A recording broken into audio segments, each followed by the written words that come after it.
नमस्कार साथियों। इस वीडियो में हम लोग कवर करने वाले हैं RRB railway NTPC grade twelve exam की बात करेंगे। उनके लिए जो है महत्वपूर्ण 40 जो है एमसीक्यू जो कि जनरल अवेयरनेस के क्वेश्चन इसमें जो है जनरल अवेयरनेस के शामिल हैं। और साथ में ये वीडियो जो है ग्रुप डी वालों के लिए भी महत्वपूर्ण होने वाली है, क्योंकि महत्वपूर्ण प्रश्न यहाँ से जो है ग्रुप डी के लिए भी क्या है बनने वाले हैं। मोस्ट रूप से बात करते हैं तो एनटीपीसी के जितने भी स्टूडेंट हैं जिनका एग्जाम अभी तक नहीं हुआ है, वो सभी लोग जो है वीडियो को लास्ट तक जरूर देखेंगे, क्योंकि महत्वपूर्ण प्रश्न जो है अब तक के पेपर के हिसाब से तैयार किए गए हैं जो आपके एग्जाम के लिए महत्वपूर्ण होने वाले हैं। देखिए, बात करें तो कहा जा रहा है कि हाइड्रोजन आवर्त सारणी के किन दो समूहों के गुणों से मेल खाता है। तो बिल्कुल आप सभी लोग जो है टेस्ट देते हुए, मॉक टेस्ट जो है देते हुए जरूर चलें और चेक करें कि आखिर आप इन प्रश्नों में से कितने प्रश्न सही कर पा रहे हैं। तो पूछा गया है कि आवर्त सारणी के किन दो समूहों के गुणों से मेल खाते हैं। किन दो समूहों से जो है मेल खाते हैं हाइड्रोजन आवर्त सारणी के। तो 2 17, 1 3, 1 17 या दो समूह या समूह 4 के।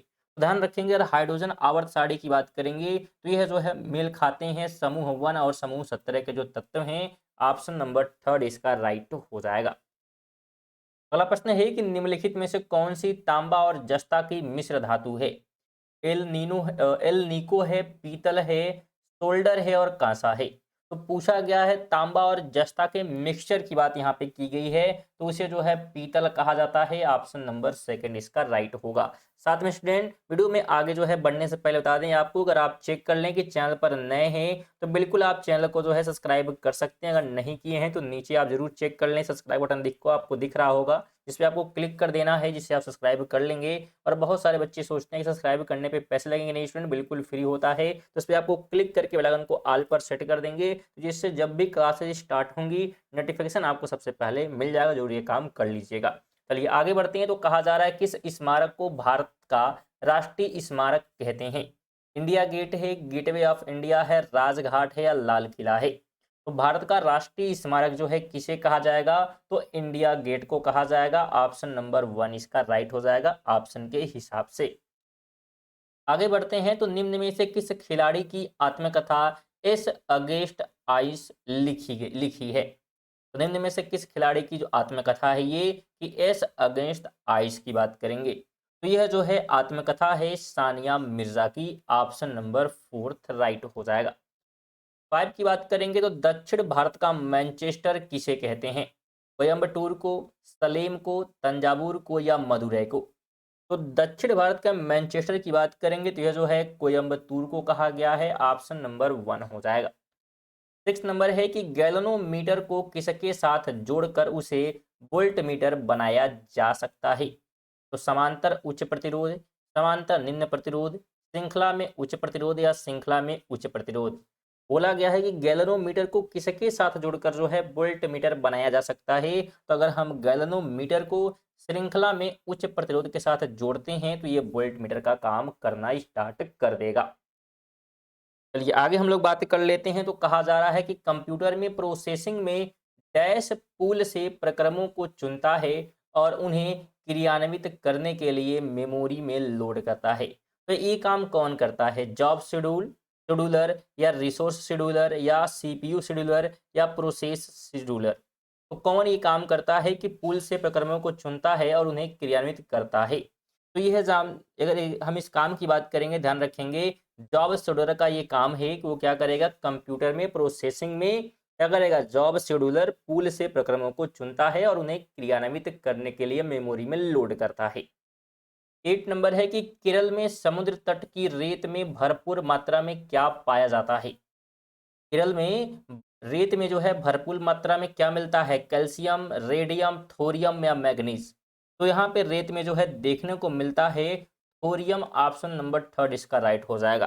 पीछे हम चले क्वेश्चन नंबर 7 पे। तो ध्यान रखें, अगर एग्जाम की बात करें अभी प्रेजेंट टाइम में जो है, तो एनटीपीसी का जो एग्जाम है इसमें जो है मुख्य रूप से जो है शॉर्टकट की जो है पूछे जा रहे हैं, कि जैसे कि कॉपी करने के लिए शॉर्टकट की क्या है, सेव करने के लिए क्या है। तो मोस्ट रूप से शॉर्टकट की जरूर जो है आप लोग ध्यान दें। अगली वीडियो में जो है हम कुछ जो है शॉर्टकट की के बारे में जरूर जो है कंप्यूटर के बारे में बताएंगे, जिससे आपके लिए महत्वपूर्ण हो जाएगा एग्जाम को जो है कंप्यूटर से बने हुए क्वेश्चन को सॉल्व करना है, क्योंकि अभी तक जितने शिफ्ट हुए हैं उसमें जो है कंप्यूटर से ज्यादातर यही प्रश्न क्या है बने हैं। चलिए 9 की हम बात कर लेते हैं। तो हिमालय पर्वत किस प्रकार के पर्वत का उदाहरण है। परतदार पर्वत, ब्लॉक पर्वत, प्राचीन पर्वत या अपशिष्ट पर्वत? तो अगर हम हिमालय की बात करते हैं तो यह जो है परतदार पर्वत है, ये ऑप्शन नंबर 1 हो जाएगा। 10 कहता है भारत में सबसे बड़ी सिंचाई नहर डैश है? तो कौन है? यमुना नहर, इंदिरा गांधी नहर, सिरहंद नहर या अपर बाड़ी दो आब नहर?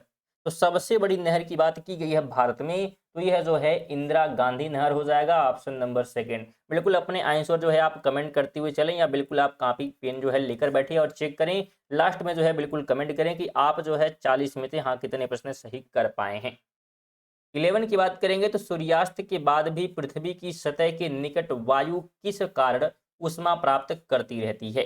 तो सूर्य तपन, स्थलीय विकिरण या चालन या संवहन? तो किसकी वजह से ऊष्मा जो है प्राप्त करती रहती है सूर्यास्त के बाद भी? तो इसका रीजन होता है स्थलीय विकिरण, ऑप्शन नंबर 2 हो जाएगा।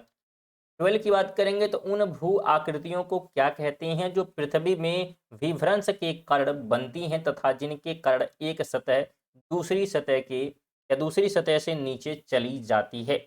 उन्हें जो है क्या कहेंगे उन आकृतियों को? तो विभ्रंश घाटी, यू आकार की घाटी, वी आकार की घाटी या निलंबी घाटी? तो उन्हें ध्यान रखेंगे, उन्हें कहा जाता है विभ्रंश घाटी, ऑप्शन नंबर पहला हो जाएगा। आगे बात करेंगे तो मानव शरीर में सबसे बड़ी धमनी कौन सी है?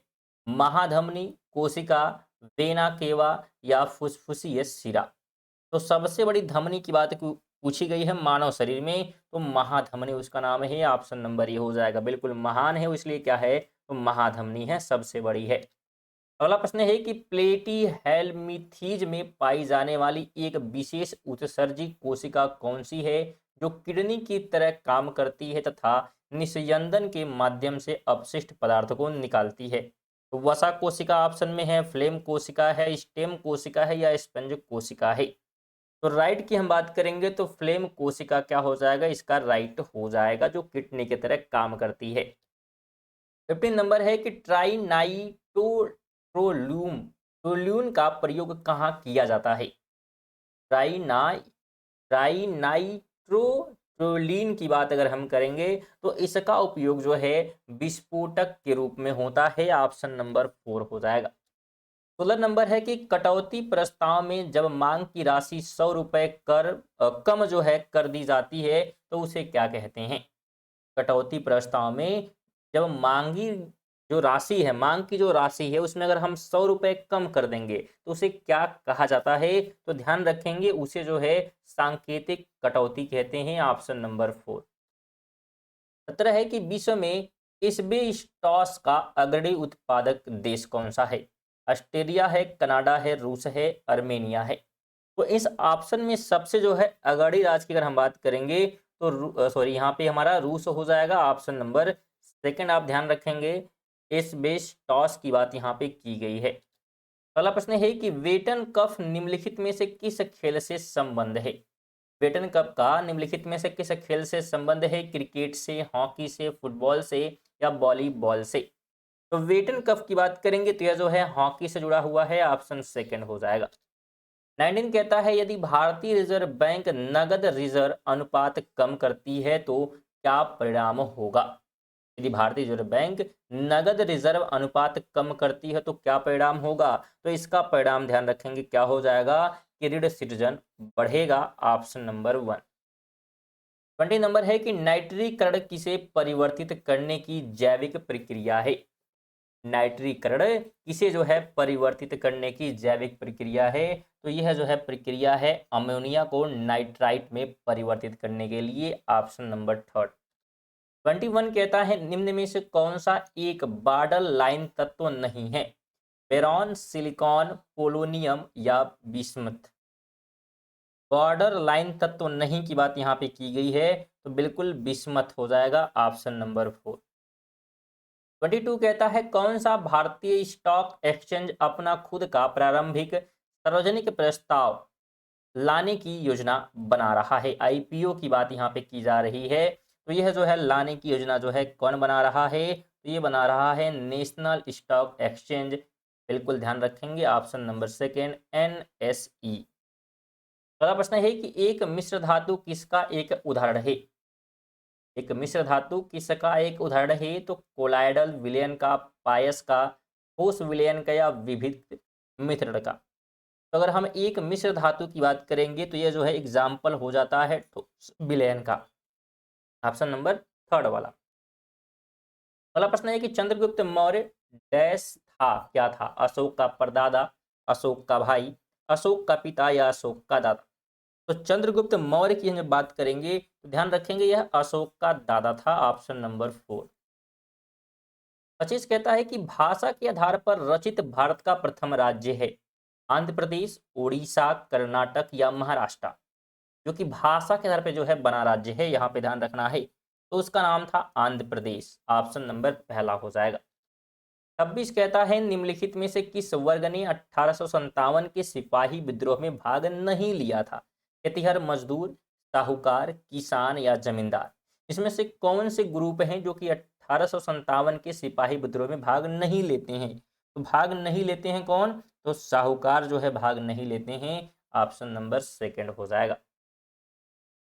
चलिए आगे बढ़ते हैं, अगले प्रश्न की बात करेंगे। अच्छा, यहाँ पे थोड़ा सा कन्फ्लिक्ट भी बना हुआ है, कुछ लोग का मानना है किसान नहीं करते हैं, इसके अलग अलग रीज़न है। जैसे अगर हम देखें तो जब ये आंदोलन हो रहा था तो इसमें जो है कि साहूकार मुख्य रूप से नहीं शामिल होते। इसका रीज़न ये बताया जाता है कि साहूकार, क्योंकि ये सभी जितने लोग हैं किसान जमींदार, ये लोग इसमें शामिल थे, और साहूकार क्या होते हैं जो क्या है पैसे वगैरह देते हैं, तो वो लोग यहाँ पे शामिल थे। तो जब किसान ही आंदोलन करेंगे तो साहूकार जो है, क्योंकि मोस्टली यहाँ पे अंग्रेज के अधिकारी हुआ करते थे, तो इसलिए क्या है यहाँ पे वो शामिल नहीं होते, तो ये भी रीजन रहता है। आगे बात करेंगे, यदि घोल से धातु ए धातु बी को प्रतिस्थापित करती है तो धातु ए डैश क्या होगी? यदि घोल से धातु ए और धातु बी को प्रतिस्थापित करती है तो धातु ए क्या होगी? तो धातु ई की जब हम बात करेंगे तो बी की तुलना में अधिक जो है प्रतिक्रियाशील है, और इसीलिए क्या है इसे प्रतिस्थापित जो है कर दिया गया। चलिए आगे बात करेंगे, तो निम्नलिखित में से कौन सा अम्ल है? H2O है, H2SO4 है, NaCl है, और Na2 यहाँ पर रहेगा, CO3 रहेगा, ठीक है, Na2 और CO3। तो इसमें से अम्ल की जो है बात यहाँ पे की गई है, तो अम्ल का राइट ऑप्शन जो है बिल्कुल सल्फ्यूरिक अम्ल हो जाएगा, H2SO4 हो जाएगा। आगे हम बात करते हैं, तो अजंता और एलोरा की गुफाएं डैश के पास हैं? तो कहाँ पे हैं? अजमेर में, औरंगाबाद में, पटना में या जयपुर में। तो अजंता और एलोरा की बात करेंगे तो ध्यान रखेंगे यह जो है औरंगाबाद के पास है, ऑप्शन सेकंड होगा। वीडियो को लाइक नहीं किए तो किस चीज़ का इंतजार करें? वीडियो को लाइक और बिल्कुल शेयर जो है बिल्कुल करें, कम से कम एक शेयर, और करें उन्हीं के पास जो कि पढ़ने वाले हैं, उन्हीं के पास शेयर करेंगे। और सब्सक्राइब नहीं किए तो एक बार फिर से जो है चेक कर लें और सब्सक्राइब कर लें आप ज़रूर। चलिए आगे बढ़ते हैं, तो कहा जा रहा है कि भारत में दिवाला और शोधन अक्षमता संहिता 2016 के अनुसार कंपनियों को दिवाला समाधान की प्रक्रिया कितने दिनों में पूरी करनी होगी? 180 है, 150 है, 170 है, 120 है। तो ये जो है पूरा करना है इनको 180 दिनों में, ऑप्शन नंबर पहला हो जाएगा। 31 कहता है कि भारत का अमर राष्ट्रीय वंदे मातरम को डैश ने लिखा? भारत का जो अमर राष्ट्रगीत है वंदे मातरम, ये किसने लिखा? रविन्द्रनाथ टैगोर ने, शरत चंद्र चट्टोपाध्याय हैं, बंकिम चंद्र चटर्जी हैं या सुरेंद्रनाथ बंदोपाध्याय हैं। तो वंदे मातरम को जो है लिखा गया है बंकिम चंद्र चटर्जी के द्वारा, ऑप्शन नंबर थर्ड हो जाएगा। अगला प्रश्न है कि यौन प्रजनन में माता पिता का योगदान होता है? क्या होता है? अपने जीन का आधा हिस्सा, अपने जीन का 3/4 हिस्सा, या सभी जीन, या अपने जीन का 1/4 हिस्सा। तो जो यौन प्रजनन में है, अगर माता पिता के हम योगदान की बात करेंगे तो अपने जीन का आधा हिस्सा होता है, तो ऑप्शन 1 हो जाएगा।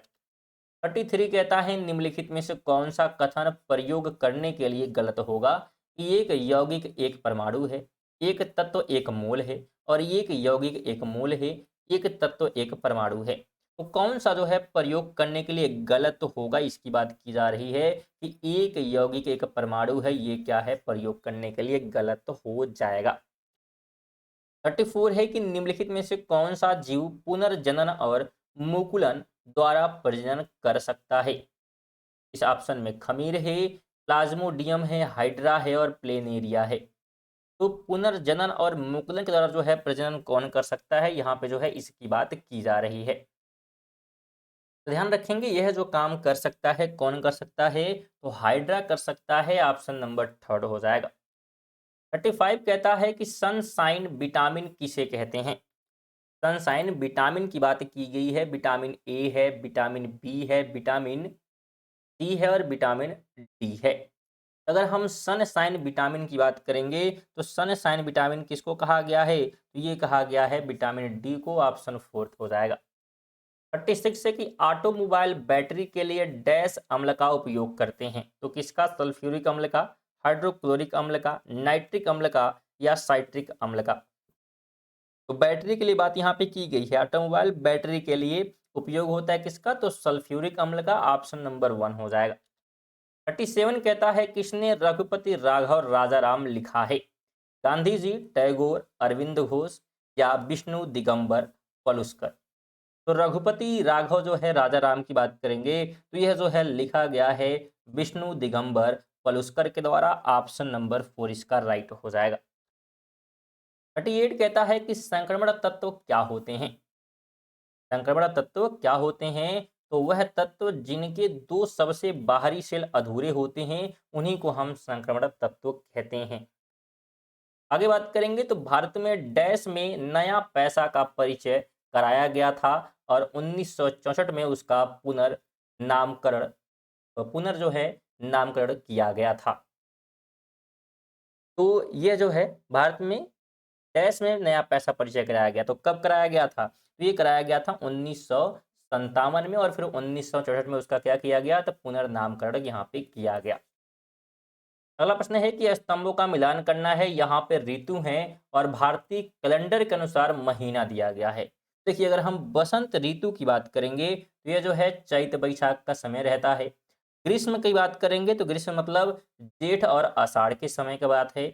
और वर्षा की बात करेंगे तो यह जो है सावन भादो में रहता है। और अगर हम शरद ऋतु की बात करेंगे तो ये जो है आश्विन और कार्तिक के समय रहता है।